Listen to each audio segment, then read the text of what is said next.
بسم اللہ الرحمن الرحیم۔ آئی کیو وائس ٹی وی کے معزز سامعین کرام، السلام علیکم۔ انور مقصود صاحب فرماتے ہیں کہ جس ملک کے لوگوں کو یہ بتانا پڑے کہ کہاں پیشاب کرنا منع ہے اور کہاں نہیں، تو وہاں کے لوگ ووٹ کا صحیح استعمال کیسے کریں گے؟ جہاں دماغ غلام ہو وہاں زنجیروں کی ضرورت نہیں پڑتی۔ حیران کن بات پاکستان میں اسلام اتنا زیادہ ہے کہ میڈیسن کمپنیاں کمیشن کی دوائی لکھنے پر ڈاکٹروں کو عمرے کا ویزا اور ٹکٹ دیتے ہیں اور ڈاکٹر صاحبان بھی ثواب کی نیت سے چلے جاتے ہیں۔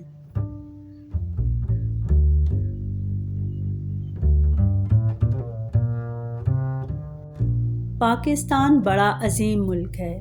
یہاں یونیورسٹی سے نکلے لوگ رکشے چلاتے ہیں، جبکہ جیل سے نکلنے والے لوگ ملک۔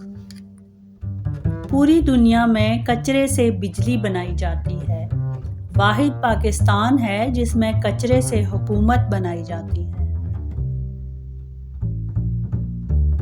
دروازہ عدالت کا ہو یا خانہ کعبہ کا، صرف طاقتور لوگوں کے لیے ہی کھلتا ہے، غریب کے حصے میں صرف چکر ہی آتے ہیں۔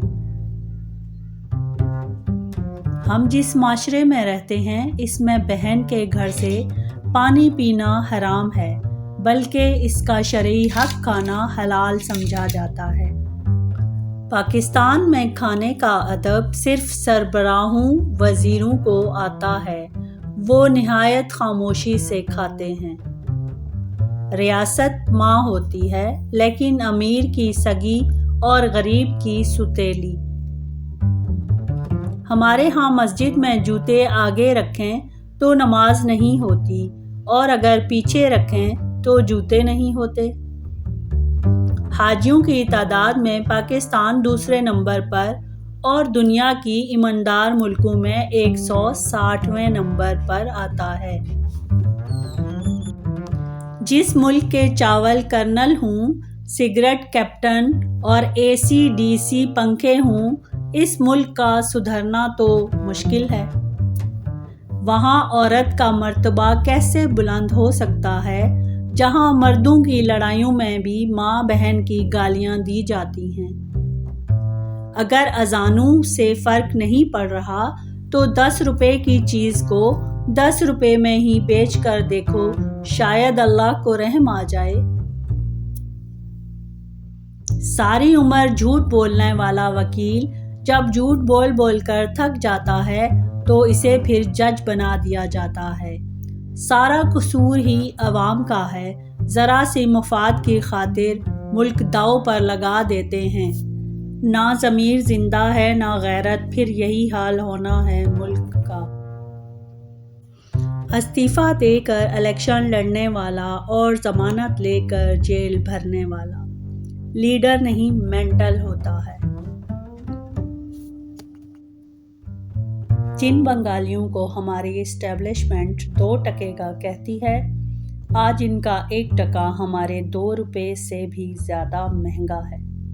سرکاری آٹے کی تقسیم بھی عدالت کے حوالے کر دینی چاہیے، کیونکہ ان کے پاس ٹرک بھی ہیں اور بیکار پڑا ترازو بھی۔ انسانوں میں نفرت، کینہ، حسد، جلن جیسی چیزیں فطری نہیں ہیں، بلکہ یہ معاشرے میں دولت کی غیر منصفانہ تقسیم کی وجہ سے پیدا ہوتی ہیں۔ دنیا بھر میں ذخیرہ اندوز جہنم میں جائیں گے، جبکہ پاکستانی ذخیرہ اندوز اگلے مہینے عمرے پر جائیں گے۔ ہمارا مسئلہ یہ ہے کہ ہم ہر طرح کے گناہ میں ملوث ہونے کے باوجود بھی خود کو سب سے بہتر سمجھتے ہیں۔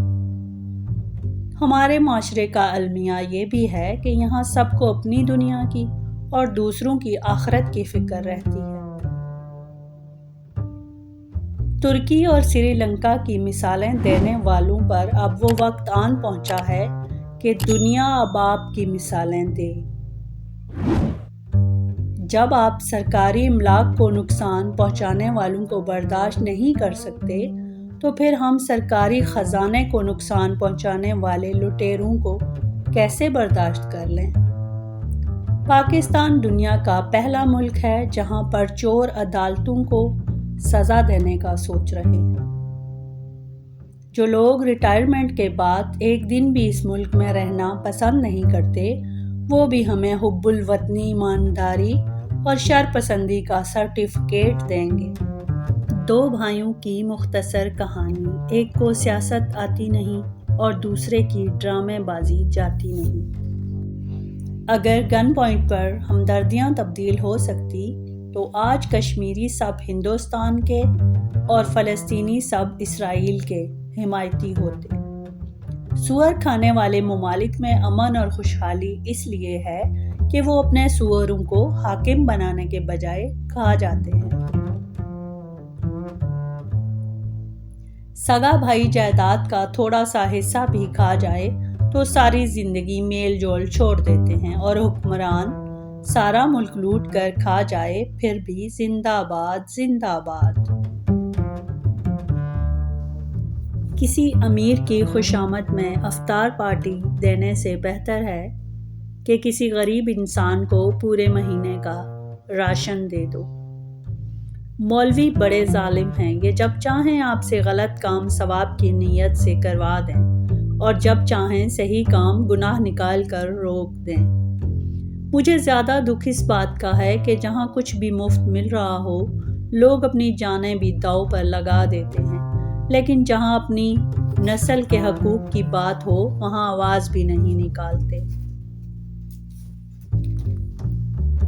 پاکستان بہت ترقی کر چکا ہے لیکن دھند کے باعث کسی کو نظر نہیں آ رہا۔ شہباز شریف صاحب۔ پاکستان پہ قرضہ نہیں ہے، ایک آنے کا قرضہ نہیں ہے۔ جو پیسے ملے ہیں وہ تحفہ ہے اور گفٹ کو قرضہ نہیں کہتے۔ پاکستان کی فوج دنیا کی بہترین فوج ہے۔ ان کے پاس گھر نہیں ہے رہنے کو، پھر بھی وطن کی حفاظت کر رہے ہیں۔ ان کے پاس گاڑی نہیں ہے، وہ پیدل سرحدوں پر جاتے ہیں۔ جوتے اور لوگ اگر آپ کو تکلیف دیتے ہیں تو وہ آپ کے سائز کے مطابق نہیں۔ ضمیر سڑک پر لگے اس معلوماتی سائن بورڈ کی طرح ہے جو راستہ اور صحیح سمت تو بتا دیتا ہے مگر اس پر چلنے کے لیے مجبور نہیں کرتا۔ آج پاکستان کی مثال ایک ڈوبتے ہوئے ٹائٹینک کی مانند ہے۔ اس میں بیٹھا میڈیا میوزک بجا رہا ہے، عوام غرق ہو رہی ہے، جبکہ اشرافیہ کے لیے کشتیاں پہلے سے تیار ہیں۔ دنیا کے نقشے پر پاکستان واحد ایسا ملک ہے جہاں پر چور ہونا جرم نہیں بلکہ کمزور ہونا جرم ہے۔ پاکستان کو بھی کور کمانڈر ہاؤس کا درجہ دیا جائے تاکہ اس کو بے دردی سے لوٹنے والوں کو سزا مل سکے۔ پاکستانیوں نے بھی کیا خوب قسمت پائی ہے۔ قیمت عالمی منڈی کے مطابق، تنخواہ سبزی منڈی کے مطابق اور سہولیات مویشی منڈی کے مطابق۔ جس ملک میں تعلیم کا بجٹ 30 ارب اور بے نظیر انکم سپورٹ پروگرام کا بجٹ 450 ارب ہوں، وہاں لوگ سائنسدان کم اور بھکاری زیادہ بنتے ہیں۔ فجر کی نماز میں پہلی صف بمشکل بھرتی ہے اور سورج نکلتے ہی سارا ٹویٹر اسلامی اقوال سے بھر جاتا ہے۔